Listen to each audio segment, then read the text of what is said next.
مسجد چیرامن جمعہ مسجد ہے جو کہ کیرلا میں واقع ہے۔ اس مسجد کی تعمیر 1350 برس پہلے ملک بن دینار نے کی تھی جو عرب تاجر تھے۔ اس وقت ہم چیرامن نگر میں ہی موجود ہیں اور آپ کو اس مسجد کے بارے میں اور بھی مزید جانکاری دینے کے لیے مسجد کی طرف چلتے ہیں۔ یہ مسجد حضرت محمد صلی اللہ علیہ وسلم کے عہد میں تعمیر ہوئی تھی۔ ہندوستان کی پہلی مسجد ہونے کے ساتھ ساتھ دنیا کی تیسری مسجد کا بھی شرف اسے حاصل ہے۔ ایشیا کی پہلی جامع مسجد بھی یہی ہے جہاں سب سے پہلے نماز جمعہ ادا کی گئی تھی۔ تقریباً 2 سال پہلے میرا اس علاقے میں جانا ہوا تھا تو میں نے اس مسجد کی بھی زیارت کی تھی، چیرامن جمعہ مسجد جس کو کہا جاتا ہے، اور ترشور ضلع کے اندر وہ ابھی بھی ہے ماشاءاللہ۔ اس کے بارے میں جو وہاں پر جو روایات ہیں کہ 5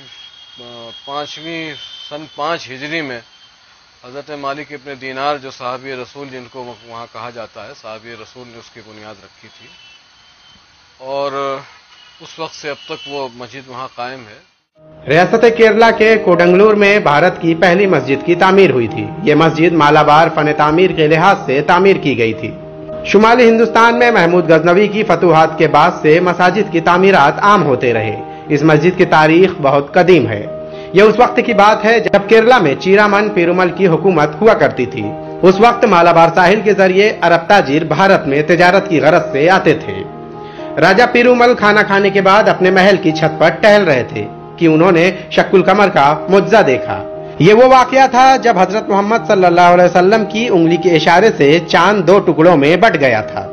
اس معجزے کے کچھ مہینے بعد ہی ملک بن دینار کے ہمراہ عرب تاجروں کا ایک جہاز بھٹک کر یہاں کے ساحل پر پہنچا اور اس بات کی جانکاری جب یہاں کے راجہ کو ہوئی تو انہوں نے عرب مہمانوں کی خوب خاطر تواضع کی اور انہوں نے شق القمر کے واقعے کا تذکرہ کیا اور آخری پیغمبر محمد صلی اللہ علیہ وسلم سے ملنے کی خواہش ظاہر کی۔ یہاں سے اس نے سفر کیا تھا مکے کے لیے باقاعدہ، اور وہاں جا کر کے رسول اللہ صلی اللہ علیہ وسلم سے اس سے ملاقات بھی کی تھی، ایسی بھی ایک روایت ہے۔ اور ایسی بھی ایک روایت ہے کہ جب وہ وہاں پہنچا تو رسول اللہ صلی اللہ علیہ وسلم اس دنیا سے تشریف لے جا چکے تھے۔ کچھ پرانی حدیث کی کتابوں میں ایسی روایات ملتی ہیں کہ ہندوستان کا ایک بادشاہ مدینے پہنچا تھا اور اس نے رسول اللہ صلی اللہ علیہ وسلم سے ملاقات بھی کی تھی اور کچھ ہدیے پان اس طرح کے کچھ گرم مسالے وغیرہ اس نے ہدیے کے طور پر پیش بھی کیے تھے، ایسی بھی ایک روایت ہے۔ کہا جاتا ہے کہ وہ عرب تاجر کے ہمراہ مکہ کے سفر پر نکل گئے لیکن واپسی میں بیمار پڑ گئے اور عمان میں ان کا انتقال ہو گیا۔ یہ وہ جگہ ہے جو سلالہ کے نام سے موسوم کی جاتی ہے جہاں پہ ان کی تدفین کی گئی۔ ان کی قبر آج بھی وہاں موجود ہے۔ ملک بن دینار ان کا پیغام لے کر کیرلا آئے اور انہوں نے کیرلا میں مسجد تعمیر کرنے کی بات بتائی، جس کے بعد کیرلا میں موجود راجہ نے اس مسجد کی تعمیر کرنے میں ان کی پوری مدد کی۔ ملک بن دینار سے اصل میں وہ قابل ہے، وہ سکہ لے کے آئے تھے اور سکہ میں جو وصیت کے طور پہ راجہ کی جو اچھا لکھی تھی اسی کے انوسار مسجد کی استھاپنا کی۔ یہ مسجد چیرامن مسجد کے نام سے مشہور ہے۔ 7ویں صدی کے اوائل میں تعمیر ہونے والی یہ مسجد آج بھی اپنی اصلی حالت میں موجود ہے۔ حضرت ملک بن دینار نے اپنے بیٹے حبیب دینار کو یہاں کی ذمہ داری سونپ کر منگلور کا رخ کیا اور راستے میں مزید 12 مسجد کی تعمیر کی۔ اور اس کے بعد وہ اور بھی جگہ کیرل کے اور پاس کے جگہ مطلب جو اس کو بولتے ہیں نا اتر کیرل میں، اور اس کے بعد الگ جب مینگلور ہے اور اتری علاقے جو پاس کے اتری علاقے ہیں وہاں پہ گئے اور وہاں پہ دوسرے مسجد کی استھاپنا بھی کی۔ ان کا انتقال یہی ہوا اور وہ یہی مدفون ہیں۔ عربوں کے کیرلا پر گہرے اثرات ہیں اور کئی احسانات بھی ہیں۔